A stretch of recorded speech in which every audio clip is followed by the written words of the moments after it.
राधे राधे सभी को। Welcome to my channel. जब से मेरा डायलिसिस स्टार्ट हुआ 2022 में, जब स्टार्टिंग हुई डायलिसिस की, तब मैं बहुत डर गया था।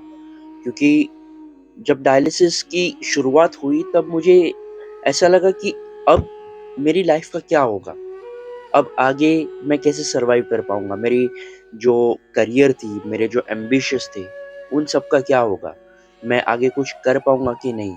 मेरी जो भी स्थिति थी, जो मैंने स्टार्ट किया था, जो मैंने प्रोजेक्ट स्टार्ट किए थे उस टाइम पे, वो डायलिसिस स्टार्ट होने के बाद एकदम स्टॉप हो गए थे।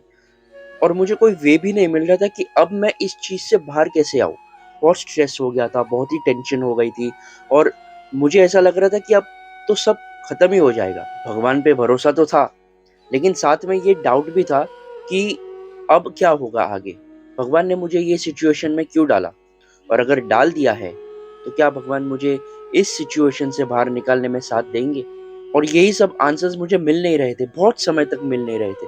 अराउंड 1 साल हो गया था और मैं अपने आप को समेट नहीं पा रहा था। लेकिन फिर मैंने अपने आप को समेटा और खुद को हिम्मत दी, और ये सोचा कि अगर भगवान ने मुझे ये सिचुएशन में डाला है तो कुछ सोच समझ कर ही डाला होगा।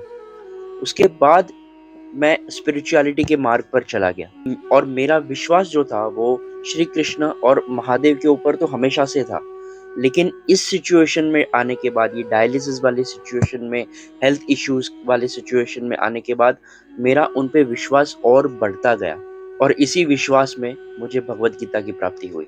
और भगवत गीता पढ़ने के बाद मुझे मेरे सारे आंसर्स मिल गए। सारे जितने भी डाउट्स थे, जितने भी क्वेश्चंस के आंसर्स मैं ढूंढ रहा था कि क्यों हुआ मेरे साथ ऐसा, क्यों होता है, कोई किसी के भी साथ कोई भी गलत क्यों होता है, इन सारे क्वेश्चंस के जवाब मुझे भगवत गीता में मिल गए। और मैं आपके साथ 3 ऐसे लाइफ लेसन्स जो भगवत गीता के द्वारा हमारे जीवन में क्या असर करते हैं, क्या इम्पोर्टेंस रखते हैं, वो आपके साथ शेयर करना चाहता हूँ। ये लाइफ लेसन्स आपने बहुत बार, बहुत सारी वीडियोस में, बहुत सारे इंस्टाग्राम पोस्ट में, बहुत सारे फेसबुक पोस्ट में आपने पढ़ा होगा। लेकिन वो आपको प्रैक्टिकलिटी में कैसे काम में आ सकते हैं, जैसे मुझे प्रैक्टिकल कैसे काम में आए, वो प्रैक्टिकल सिचुएशंस को बताकर, वो भगवत गीता के जो लेसन्स है जो मुझे इंस्पायर किए, वो आपको कैसे इंस्पायर कर सकते हैं, उसके बारे में हम बात करेंगे। सबसे पहला लेसन तो यही है जो आपने बहुत बार सुना होगा, वो है कि कर्म करो और फल की चिंता मत करो। ये तो आपने इतनी बार सुना होगा कि आपको इसका कॉन्सेप्ट भी पता चल गया होगा। लेकिन आपको मैं आज इसका प्रैक्टिकल भी बताऊंगा। जब अर्जुन युद्ध क्षेत्र में खड़े थे, तब उन्होंने अपने शस्त्र डाल दिए कि कृष्ण, मुझसे ये सब नहीं होगा। ये जो सामने खड़े हैं युद्ध क्षेत्र में, यही मेरे बड़े पापा है, यही मेरे भाई बंधु है, मेरे दोस्त है, मेरे मित्र है। मैं इनसे लड़ाई कैसे कर सकता हूँ, इनको मैं कैसे हरा सकता हूँ, और इनको हरा के मैं राजा कैसे बन सकता हूँ। ये सब मुझसे नहीं होगा। तब श्री कृष्ण कहते हैं कि तुम्हें कैसे पता कि तुम ये लड़ाई जीतने वाले हो, तुम्हें कैसे पता कि तुम ये लड़ाई जीत कर राजा बनने वाले हो, या इस जो जो वैभव है, जो यश है, इसको भोगने वाले हो। तुम्हें नहीं पता। तुम्हें सिर्फ इतना पता है कि तुम्हें ये लड़ाई लड़नी है। इसके रिजल्ट के बारे में तुम अभी से मत सोचो कि ये लड़ाई जीतने के बाद क्या होगा, ये लड़ाई जीतने के बाद मैं कैसे राज भोग पाऊंगा, कैसे मैं सुख सुविधा भोग पाऊंगा, मेरे भाई बंधुओं के बिना मैं कैसे सारा कुछ हैंडल कर पाऊंगा। ये सारी चीजें मत सोचो। क्या पता कि तुम लड़ाई हार भी जाओ, क्या पता कि एंड ऑफ द डे तुम ही यहाँ पे लाश बन के पड़े हुए हो। पता नहीं, किसी को पता नहीं, सिर्फ मुझे यानी कि श्री कृष्ण को पता है। इसलिए तुम अपने कर्तव्य से वंचित मत हो। तुम अपना काम करो, अपना कर्तव्य करो, बाकी सब मुझ पे छोड़ दो। और ये जो कॉन्सेप्ट है, ये मुझे बहुत प्रभावित करता है। जब डायलिसिस के बाद, जब मैं बहुत ही चिंतित था कि अब मुझे क्या करना है आगे, अब मेरे करियर का क्या होगा, मेरे फाइनेंस का क्या होगा, मेरे जो एम्बिशंस है, मेरे जो इतने सारे जो मैंने सपने देखे हैं, वो कैसे पूरे होंगे, क्या होगा क्या मेरा आगे। तब मुझे श्री कृष्ण की ये बात याद आई कि तुम ये सारी चिंताओं में क्यों पड़ रहे हो, कि तुम्हारा करियर का क्या होगा, तुम्हारे फाइनेंस का क्या होगा। ऐसा लग रहा था जैसे श्री कृष्ण मुझसे ही बात कर रहे हैं कि तू अपना कर्म करते जा, तू अपना आगे का सोचते जा कि आगे तुझे अपना कर्म कैसे बेटर करना है, आगे तुझे अपना काम कैसे बेटर करना है। वो काम के फल की चिंता मत कर, क्योंकि काम के फल की चिंता तू मुझ पे छोड़ दे। वो सारा जो भी करना है वो मैं कर दूंगा, यानी कि श्री कृष्ण कर देंगे। तू बस अपना कर्म करते जा, तू बस अपना काम करते जा, अपना पॉजिटिव माइंडसेट रखते जा, अपना कर्तव्य करते जा। तब मुझे रियलाइज हुआ कि जो भी है वो श्री कृष्ण ही है। अंत में अगर हम हमारा कर्म, हमारा कर्तव्य अच्छे से करेंगे तो श्री कृष्ण तो है ही सारे कुछ हैंडल करने के लिए।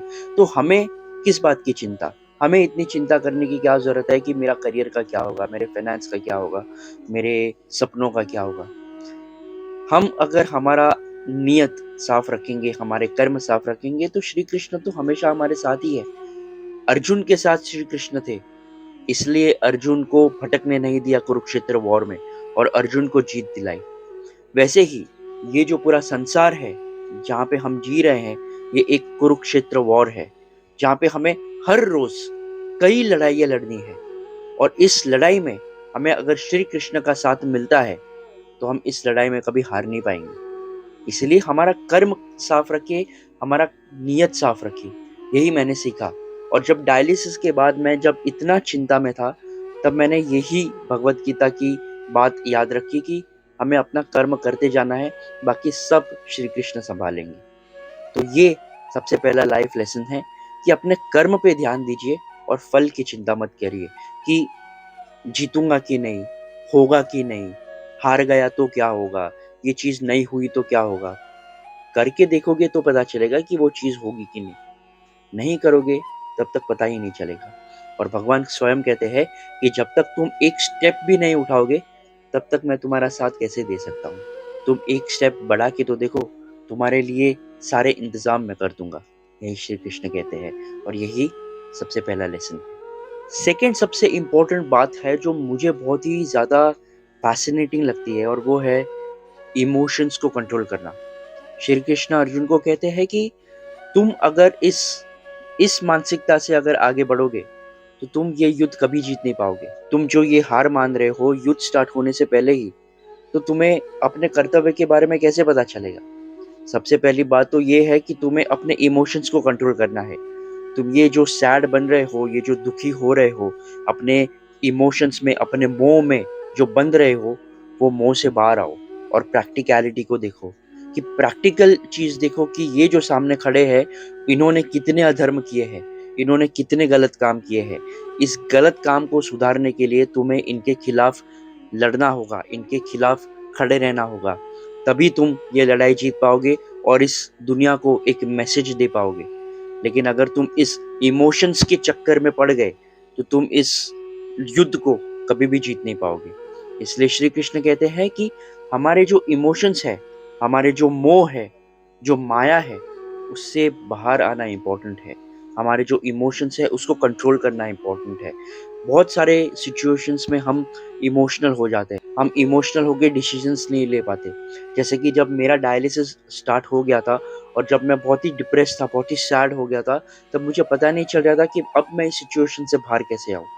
लेकिन धीरे धीरे धीरे जब मैं स्पिरिचुअलिटी से जुड़ा, जब मुझे श्री कृष्ण को जानने का मौका मिला, जब मुझे महादेव को जानने का मौका मिला, तब मुझे पता चला कि इस इमोशनल चीज़ों से बाहर आने में ही समझदारी है। अगर मैं इस इमोशन से, इस डिप्रेशन से, इस एंजाइटी से, इस सैडनेस से बाहर नहीं आया, तो मेरे लिए इस चीज़ को एक्सेप्ट करना बहुत डिफिकल्ट हो जाएगा कि मुझे हेल्थ इश्यूज हो गई है, मेरा डायलिसिस स्टार्ट हो गया है। देखिए, डायलिसिस बहुत ही पेनफुल प्रोसेस है, लेकिन अगर हम उस चीज़ को पॉजिटिवली ले तो ये जो डायलिसिस का समय है वो आराम से कटता जाता है। और ये सिर्फ डायलिसिस के लिए ही नहीं, हमारे लाइफ में बहुत सारे ऐसे सिचुएशंस आते हैं, बहुत सारे ऐसे बैड फेज आते हैं जिसे हम एक्सेप्ट नहीं कर पाते। और अगर किसी चीज़ को हम अगर एक्सेप्ट नहीं कर पाएंगे तो उस चीज़ को पार करना बहुत ही डिफिकल्ट हो जाएगा। इसलिए श्री कृष्ण कहते हैं कि हमारे इमोशंस को अगर हम कंट्रोल कर लेंगे, हमारे जो थॉट्स है, हमारा जो माइंड है, उसे हम कंट्रोल कर लेंगे, उस पर अगर हम लगाम लगा लेंगे, तो हमारे लिए कोई भी फेज पार करना इजी हो जाएगा। इसलिए अपने इमोशंस को कंट्रोल करना बहुत ज़्यादा इम्पोर्टेंट है। ये सेकेंड लाइफ लेसन है। भगवत गीता में, जो मुझे बहुत ही प्रभावित करता है, मुझे बहुत ही हिम्मत देता है। तीसरा लाइफ लेसन ये है भगवत गीता में से कि श्री कृष्ण कहते हैं कि किसी और की लाइफ को इमिटेट करना या कॉपी करना गलत बात है। हमारी लाइफ और दूसरों की लाइफ अलग है। हर एक इंडिविजुअल की अलग अलग क्वालिटीज है। अलग अलग लोग अलग अलग माइंडसेट से, अलग अलग पर्सनालिटी से आते हैं। जब अर्जुन ने अपने शस्त्र डाल दिए थे, तब वो श्री कृष्ण को कहते हैं कि ये लड़ाई लड़ने से बेटर है कि मैं कहीं जाके फार्मिंग करूं या कहीं जाके छुप जाऊं, ताकि ये लड़ाई से मुझे बच जाना पड़े, ये लड़ाई मुझे ना करनी पड़े। तब श्री कृष्ण कहते हैं कि हे अर्जुन, अगर तुम ये लड़ाई छोड़ के चले गए और तुम अगर फार्मर की जिंदगी बिताने लगे या ये लड़ाई छोड़कर, ये मैदान छोड़कर अगर भाग गए, तो तुम्हें क्या लगता है कि जो सामने वाले, जो तुम्हारे भाई बंधु खड़े हैं, तुम्हारे मित्र खड़े हैं, वो तुम्हें बहुत ही महान समझेंगे? नहीं, वो तुम्हें कायर समझेंगे, वो तुम्हें डरपोक समझेंगे कि तुम ये मैदान छोड़कर चले गए। तुम एक योद्धा हो, तुम एक महान योद्धा हो। अर्जुन जैसा महान योद्धा कभी पैदा नहीं हुआ था, और अर्जुन अगर ऐसी बातें करे तो बहुत ही डिफिकल्ट हो जाता है किसी भी आम सोल्जर के लिए, किसी भी ऑर्डिनरी सोल्जर के लिए। इसलिए श्री कृष्ण कहते हैं कि तुम ऐसी बातें मत करो, तुम किसी और की लाइफ इमिटेट करने की, कॉपी करने की कोशिश मत करो। तुम एक योद्धा हो, तुम एक क्षत्रिय हो, क्षत्रिय की भांति लड़ो और क्षत्रिय की भांति बात करो। सेम वे, हमें जो हमारा जीवन मिला है, हमें जो हमारा पर्सनालिटी मिला है, हमें जो हमारी डेस्टिनी मिली है, लाइफ जर्नी मिली है, उस लाइफ जर्नी में, उस डेस्टिनी में हमें हमारा काम करना चाहिए, हमें हमारे कर्म उसी दिशा में करने चाहिए। अगर हम दूसरों का काम देखेंगे, दूसरों की लाइफ देखेंगे कि अरे वो ऐसा कर रहा है तो मैं भी ऐसा करता हूँ, वो वैसा कर रहा है तो मैं भी वैसा करता हूँ, उसके साथ ऐसा हो रहा है तो मैं ऐसा करूंगा तो मेरे साथ भी वैसा होगा। नहीं, मे बी उसकी लाइफ अलग है, मे बी उसने ज़्यादा कोशिश की होगी या ज़्यादा कोशिश नहीं की होगी, इसकी वजह से वो पास या फेल हुआ। लेकिन अगर तुम अपना काम नहीं करोगे, अपने कर्तव्य पाथ पर नहीं चलोगे, तब तक तुम्हें कैसे पता चलेगा कि तुम दूसरों से अलग कैसे हो? हर एक इंसान, हर एक पर्सनालिटी, हर एक चीज भगवान ने अलग बनाई है। एक इंसान दूसरे इंसान के साथ कभी भी मिक्स नहीं हो सकता। जैसे कि मैं डायलिसिस सेंटर में जाता हूँ, तो डायलिसिस सेंटर में बहुत सारे ऐसे पेशेंट्स हैं जो दूसरों को देखते हैं और खुद की लाइफ सेट कर लेते हैं कि इसने वो दवाई खाई थी, इसको ठीक हो गया, तो मैं भी वही दवाई खाता हूँ तो मैं भी ठीक हो जाऊंगा। बिना डॉक्टर की परमिशन लिए या बिना डॉक्टर को दिखाए वो खुद ही तय कर लेते हैं कि एक पेशेंट ने अगर एक दवाई खाई है और उससे उसको फर्क पड़ा है, तो मुझे भी उस दवाई से फर्क पड़ेगा। नहीं, हर एक इंसान की बॉडी अलग होती है। जो डॉक्टर्स होते हैं वो हमें ब्लड रिपोर्ट्स कराने के लिए क्यों बोलते हैं? ताकि वो समझ सके कि हमारी बॉडी के अंदर क्या चल रहा है।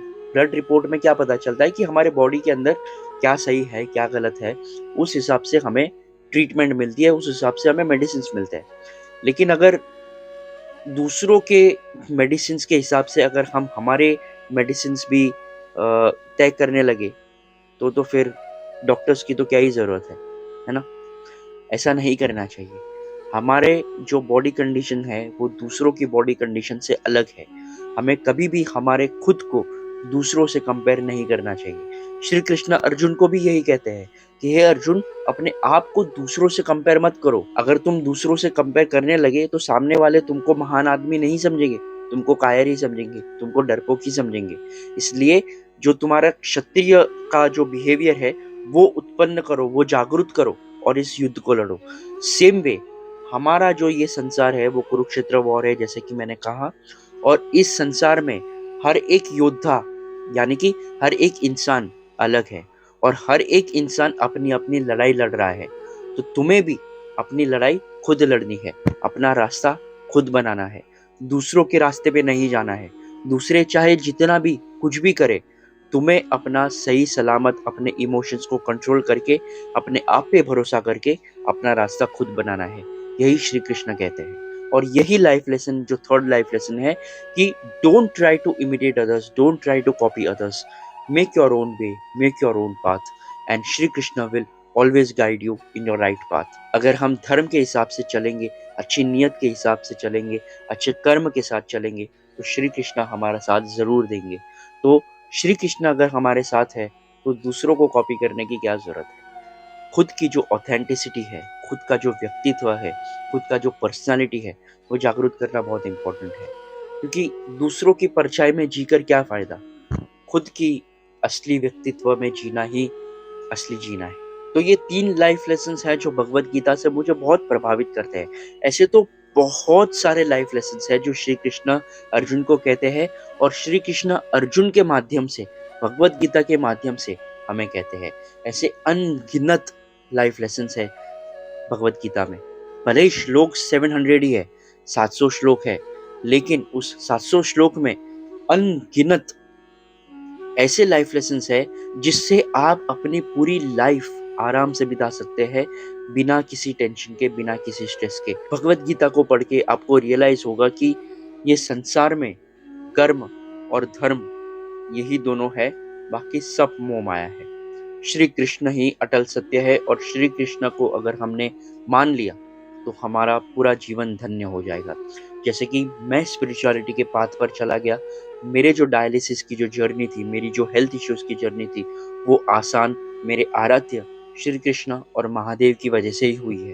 भगवत गीता को रीड करने के बाद, भगवत गीता को जानने के बाद, समझने के बाद, श्री कृष्ण के व्यक्तित्व को समझने के बाद, महादेव के व्यक्तित्व को समझने के बाद एक बात जान ली कि अगर हमें इस लाइफ में, इस जीवन में अगर हमें कुछ करना है, कुछ बनना है, कुछ हासिल करना है, तो हमें भगवान का साथ अवश्य चाहिए, क्योंकि हम भगवान के सिवा आगे नहीं बढ़ पाएंगे। इसलिए आप भी टाइम निकाल के भगवत गीता पढ़िए और जानने की कोशिश करिए कि श्री कृष्ण हमें कहना क्या चाहते हैं। भगवत गीता एक बार में पढ़ के समझ में आने वाली चीज़ नहीं है, उसको आपको बार बार पढ़ना ही पड़ेगा और बार बार पढ़ने के बाद ही आपको समझ में आएगा कि जीवन के असली राज क्या है, जीवन का असली सत्य क्या है। तो बस ये कुछ लेसन्स थे जो मुझे आपके साथ शेयर करने थे। आगे की वीडियोस में और भी लाइफ लेसन्स जो भगवत गीता से मुझे प्रेरित करते हैं, जो मुझे मेरे डायलिसिस जर्नी में, मेरे हेल्थ इश्यूज़ की जर्नी में मुझे हिम्मत देते हैं, मैं आपके साथ शेयर करता रहूँगा। तो प्लीज़ इस चैनल को सब्सक्राइब कर दीजिए और ये वीडियो अपने फ्रेंड्स एंड फैमिली के साथ ज़रूर शेयर करना और उनसे कहना कि लाइक करके अपने थॉट्स ज़रूर कमेंट करें। मिलते हैं अगले वीडियो में, तब तक के लिए हरे कृष्णा, ओम नमः शिवाय।